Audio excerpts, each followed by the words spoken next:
The Dark Trio is a collection of manga that share the same themes of not only horror, but the themes that surround what it means to be human in these situations. The monsters are vividly in your face. They are grotesque, horrific, and engage us viscerally with discomfort and fear, but that's not where the story ends. Oftentimes, they all have even darker themes lurking in the shadows that make us look inward on what horrors lie within us. Jujutsu Kaisen questions our mortality and who we are in the face of strife, embodies the goodwill that propels us forward. The characters inch toward the darker parts of themselves when the going gets tough. This manga almost holds up a mirror to humanity and asks, how far will you go, despite dark and fearful times, for the things you hold dear? Chainsaw Man drops us in a wasteland of our own fears, where the devils are the corporeal manifestations of the very horrors that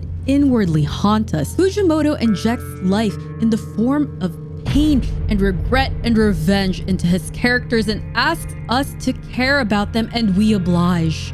It puts its characters at their most vulnerable, at their weakest, but they recover, instilling hope within us, and when we breathe our single sigh of relief, Chainsaw Man crushes it and makes us confront who we are in the absence of hope. Chainsaw Man embodies the bleakness of the future and the small joys along the way that make it worth it. And last, but certainly not least, Hell's Paradise creates an isolating atmosphere as it traps us in an island that is full of monsters. It creates a feeling of uncertainty, builds in this horror, and gives us little chance to truly relax. But as Hell's Paradise tackles the horror of the world, it also explores in tandem the scaffolding that holds us together and the realization of who we become when one by one we dismantle that which makes us whole. Hell's Paradise embodies the true horror of inflicting harm upon ourselves because of how society expects us to be, and the truly treacherous road that lays in the pursuit of ourselves. There's a reason why the convicts in our stories are treated as disposable. Hey, my name is Esper, and Hell's Paradise is my 10 out of 10 manga. So let's talk about it. And let's begin with a question I'm sure is itching in the back of your mind. Why isn't it as popular? Well, besides the fact that popularity does not determine how good something is, there are a few factors that make this manga underrated. At 4 million copies sold, Hell's Paradise is no slouch, but it definitely pales in comparison to the 23 million of Chainsaw Man and the 70 million of Jujutsu Kaisen. These two are the juggernauts of the manga space that are breathing life into the impactful rise of the dark fantasy horror genre. But while Jujutsu Kaisen and Chainsaw Man are both great, their popularity in part has to do with their position within the ecosystem of Shonen Jump that targets a much larger audience. They wouldn't be successful if they weren't good, and they 100% deserve their success. But I'm saying that Hell's Paradise deserves just as much. Weekly Shonen Jump is by far the most popular magazine in Japan, with 7.5 billion copies sold. That's the one with the B. That is almost the amount of people there are on Earth. Jump is a staple amongst those who consume manga, which for $3 a month, you can read 100 chapters of any manga. That's 3,000 chapters of manga a month. You can read One Piece once and all of Jujutsu Kaisen, Chainsaw Man, Hunter x Hunter, Bleach, and still have room to pick another title in case that wasn't enough for you. So maybe you should pick up Hell's Paradise. Well, not so fast. In the age of streaming and subscription services, people are generally overall less likely to go out of their way for something when they can't as easily get it on their phone, or if they do know how to find sites, it's filled with ads for hot singles who definitely want to meet up with them. And buying manga is expensive. This manga also falls into the Viz signature line, which comes at a premium when buying the physical. Normal volume of manga in USD is $10, while Hell's Paradise sits at 13, which doesn't seem much if you're buying one volume, but if you buy all 13 volumes, that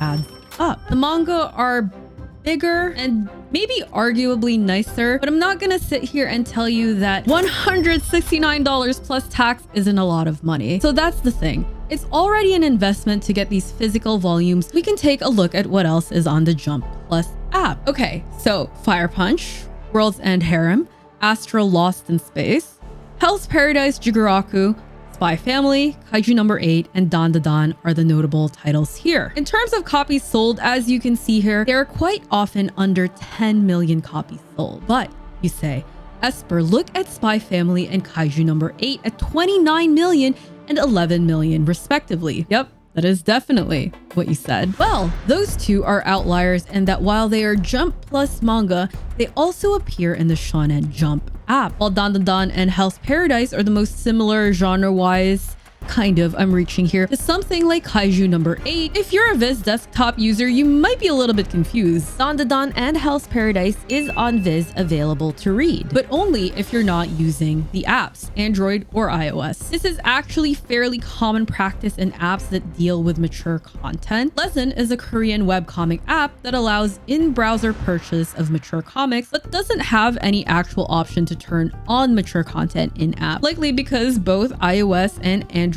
largely doesn't allow for 18 plus apps, and that would also massively decrease their reader base. And none of us have ever clicked the confirm we're 18 button when we weren't 18, right? Ease of access plays a big role here. The things that propelled Jujutsu Kaisen and Chainsaw Man into popularity was out of reach for Hell's Paradise because of, let's be honest here, sexual content. There's plenty of blood and gore and Jump, but the moment sexual content is introduced, access to that platform is lost. And rightfully so, because kids read Shonen Jump. But the more mature aspects of Jump is being pushed more and more as we go on. Jujutsu Kaisen and Chainsaw Man are in fact in that camp, where Jujutsu Kaisen strays away from anything romantic or sexual. It has wildly intense and visceral scenes for violence and body horror. Chainsaw Man plays around with the ideas surrounding sexual desires and significance of intimacy in our lives, as well as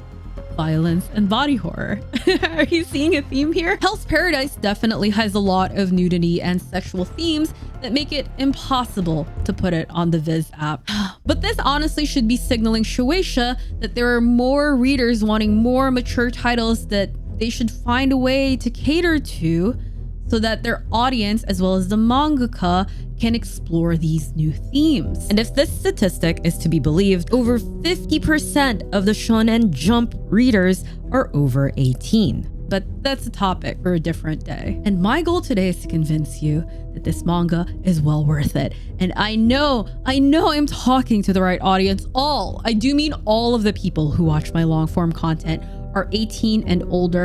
And if you're tired of the protagonists of all the things you watch being kids, or everything being set in high school, and you just want adult, not hentai, stories, then Hell's Paradise is perfect for you. I hope Hell's Paradise skyrockets in popularity, because despite all of these difficulties it faced in reaching a general audience, Hell's Paradise deserves a fair chance to be seen by everyone, because it is absolutely 100% incredible. It is a 10 out of 10 manga, and I don't give that rating lightly. And since Hell's Paradise is finished, this is a rating based on the full story. The story of Hell's Paradise is very compelling. There are wonderful character arcs and developments, sick fights, a compelling power system, and wildly interesting lore that unfolds like layers of a very grotesque flower as it wilts away, shedding its petals. Hell's Paradise has one of the most intense, introspective themes I have ever